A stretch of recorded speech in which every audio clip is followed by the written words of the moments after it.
भारत के जाने अनजाने मंदिर इस श्रृंखला में आज बात हो रही है जम्मू कश्मीर में सुध महादेव मंदिर की। ऐसी मान्यता है कि जम्मू स्थित इस सुध महादेव मंदिर में भगवान शिव जी का खंडित त्रिशूल है। जम्मू से 120 किलोमीटर की दूरी और समुद्र तल से लगभग 1.25 किलोमीटर अर्थात 1 किलोमीटर 225 मीटर की ऊंचाई पर पटनी टाप के पास भगवान सुध महादेव जी या भगवान शुद्ध महादेव जी का मंदिर स्थित है। यह मंदिर भगवान शिव जी के प्रमुख मंदिरों में से एक है। इस मंदिर की सबसे बड़ी विशेषता है यहाँ पर एक विशाल त्रिशूल के नाम के 3 टुकड़े जमीन में गड़े हुए हैं, जो कि पौराणिक कथा मान्यताओं के अनुसार स्वयं भगवान शिव जी के त्रिशूल के हैं। इस मंदिर से कुछ दूरी पर माता पार्वती जी की जन्मभूमि मानतलाई है। इस मंदिर का निर्माण आज से लगभग 2800 वर्ष पूर्व हुआ था, जिसका पुनर्निर्माण लगभग 1 शताब्दी पूर्व एक स्थानीय निवासी रामदास जी महाजन और उनके सुपुत्र ने करवाया था। इस मंदिर में एक प्राचीन शिवलिंग, नंदी जी और शिव जी के परिवार की मूर्तियां हैं।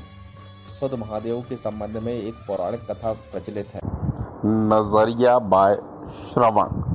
आप सुन रहे हैं नजरिया बाय श्रवण।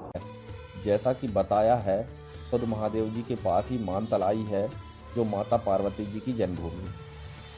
पुराणों की कथा के अनुसार माता पार्वती जी नित्य मानतलाई से इस मंदिर में पूजन करने आती थी। एक दिन जब माता पार्वती जी पूजा कर रही थी, तभी सुधांत नाम का राक्षस, जो भगवान शिव का अनन्य भक्त था, वह भी वहां पूजन करने आया।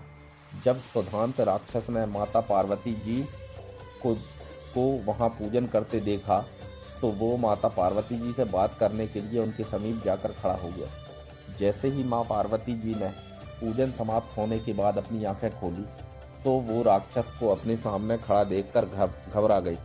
घबराहट में वो जोर जोर से चिल्लाने लगी।